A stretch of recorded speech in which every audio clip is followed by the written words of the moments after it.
But if liberty and freedom of expression and all those Western values make for such a powerful and healthy human society, command them instead of all this theocratic stuff about graven images and blasphemy. That way, your commandments will be the moral basis of the society you want to claim credit for. But these commandments reflect my essential moral character. Do you think my problem with graven images is just some arbitrary whim or something? I freaking hate graven images, But why man! not command freedom and liberty?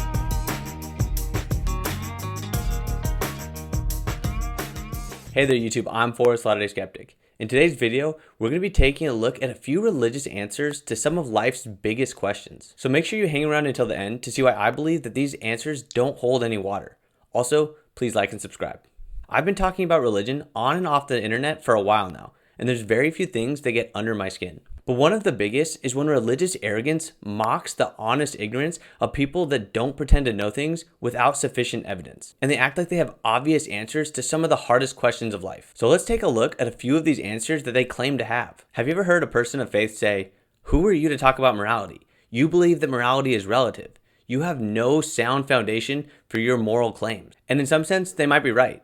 The philosophy of morality has been challenging humans for thousands of years. Is totally ridiculous when you think about the horrible immorality of, for example, both the Bible and the Quran, which are horrific in the sense that if you actually got your morals, if you got your moral values from the Old Testament or the Quran, and they share them a great deal, of course, you would be stoning adulterers to death. Well, first, he says the Bible and the Quran are immoral. Immoral according to whom? By what standard? You're judging the Quran and the Bible as immoral because they don't conform to early 21st century standards? So let's take a look at this foundation that they claim to have. Many faiths subscribe to what's known as divine command theory. The basic premise of divine command theory is that whatever God commands defines what the good is. So this solid foundation is actually built on the whims of God. If God commands you to commit genocide, then that genocide is considered good. If God commands you to marry the beautiful women of a defeated tribe, then those marriages are considered moral. And sometimes God will command things that are contradictory to previous commands. 30 seconds on the clock. Your time starts now. Does Yahweh delight in burnt offerings? Yes. No. Correct. Is God the author of evil? Yes. No. Correct. According to Genesis, were humans created before the animals? Yes. No. Correct. On the road to Damascus, did Paul's traveling companions hear the voice that spoke to Paul? Yes. No. Correct. Will the earth last forever? Yes. No. Correct. Is Jesus the only man to have ascended into heaven? Yes. No. Correct. In Old Testament law, were children to be punished for the sins of their fathers? Yes. No. Correct. Okay, that's the end of our first speed round. Ken, you look a bit exhausted after that. Oh, no. Just like our Heavenly Father, I never tire and I never rest. Oh, in that case, would you like to rest a minute? Okay, sure. Just like our Heavenly Father, that's what I always do when I get tired. If God's desires are the foundation of your morality, expect a relative, always changing moral code that's only knowable through a subjective interpretation of a 2,000-year-old text or the subjective feelings of each person. For believers that don't believe in divine command theory, the other camp is those that believe that morality has always existed and that God himself is bound by it. Are things good because God commands them, or does he command them because they're good? And what would your answer to that question be? Straightforwardly, it was Plato's answer that God commands things because they're good. Okay. This camp escapes the dilemma of God's whims determining what's right and wrong, but it creates a whole bunch of new problems. If God's commands are not your moral foundation, then what is? What is this eternal morality even based on? Do you have a foundation at all? And how do we come to know this moral foundation? If morality exists outside of God, then why do we need God at all? Is God just a moral middleman? The debate between these two camps is a well-established problem in religious morality. It's called the Euthyphro dilemma. This is a question that Plato wrestled with in the famous dialogue, the Euthyphro. Growing out of that great dialogue is a famous dilemma about the relationship of God to morality. And the dilemma is roughly this. If God is the source of morality, then it seems as if God could will to be moral whatever God wished. If God wished murder to be moral, God could decree it so, and so it would be. That's an unappealing conclusion. On the other hand, if God doesn't will, if God isn't the source of morality, then God seems somehow constrained by morality. God can't will whatever God would like. And that too, some have thought, is an unappealing conclusion. So upon further review, the idea that religion provides a sound moral foundation is just false confidence coming from those who haven't considered these problems with any earnest effort. But morality isn't the only place where this religious arrogance makes an appearance in the conversation. Have you ever heard someone say, "You just believe we came from nothing. I don't believe that. I don't have enough faith to be an atheist"? Either no one created something out of nothing or someone created something out of nothing. The atheistic view is no one created something out of nothing. The theistic view is someone created something out of nothing. Which view is more reasonable? I think Julie Andrews had it right. Nothing comes from nothing. Nothing ever could. Where did we come from? This is an amazing question. If we just came from evolution, then where did evolution come from?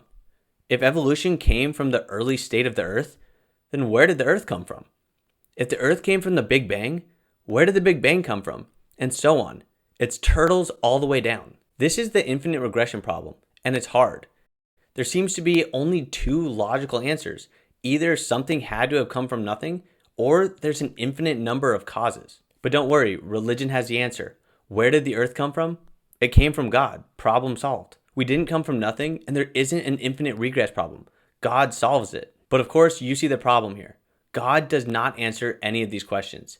Did God come from nothing, or is God infinite? Both seem impossible. If anything, the idea of God just adds an extra layer of complexity that seems to make this even more impossible. If it's impossible that the universe could come from nothing, then why is it possible that God could come from nothing and then create the universe? If it's impossible that the universe could be infinite, then why is it possible that God could be infinite? The idea of God just adds an extra layer to the regression problem. It doesn't do anything to help us actually answer the hard questions. Again, when someone scoffs at the honest attempts to solve these hard problems, or laugh when we accept that sometimes we just don't have the answers, apologists will say that they do. They have the answers to some of the hardest questions of all time. But in reality, their answers provide no value to the conversation. Yeah, because they're always taking moral standard positions. You look at people that are on the far left, especially like a secular left, and they're always like talking about this is a terrible tragedy, you know, whatever they're talking about, right. It's Trump or this or that. And I'm like, wait a minute, like why is it terrible? You know, I always get back to that. It always circles back to that for me. So I don't know, that's where that idea came from. No, it's perfect because they are stealing a standard from God. The book Stealing from God talks about this. In order to say anything's good or bad, right or wrong, anybody to have any rights, there's got to be a God. Where do rights come from?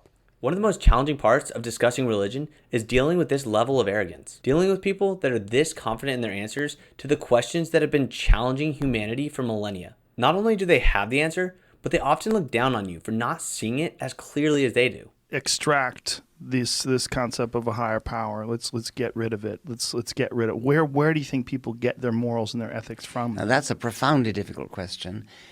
We clearly don't get them. A minute ago, he was talking like it was really easy. From religion, and yet we get them from somewhere, and you can Oh, I'm glad we get them from somewhere. I'm not saying that theories like creationism or intelligent design are inherently arrogant concepts. I'm just saying that if you think that these theories clearly answer these hard problems, then you're probably not thinking hard enough. As much as I get irritated in these kinds of conversations, it also gives me a certain level of pride, because it makes me proud that despite all of this, there's still scientists out there willing to dedicate their life's research to solving these hard problems, and people that have the humility to say, we don't know. But if there aren't other universes out there, how likely is it that something like us would have come into existence? I don't know. I think it's a great question for scientists and philosophers to be thinking about. And philosophers that push our understanding of the world and cause us to question our own assumptions. In every way, I would rather be in the arena, battling with ideas and trying to figure out truth, instead of relying on faith for knowledge and looking down upon those who are truly skeptical and require evidence before belief. So if you're like me and get bothered by this arrogance, remember, it's not the critic who counts. It is not the critic who counts, not the man who points out how the strong man stumbles or where the doer of deeds could have done them better. The credit belongs to the man who's actually in the arena, whose face is marred by dust and sweat and blood, who strives valiantly, who errs, who comes short again and again, because there is no effort without error and shortcoming, but who does actually strive to do the deeds, who knows great enthusiasms, the great devotions, who spends himself in a worthy cause, who at the best knows in the end the triumph of high achievement, and who at the worst, if he fails, at least fails while daring greatly, so that his place shall never be with those cold and timid souls who neither know victory nor defeat. That's all I've got. I'm Forrest, Latter-day Skeptic. Please like and subscribe, and thank you for watching.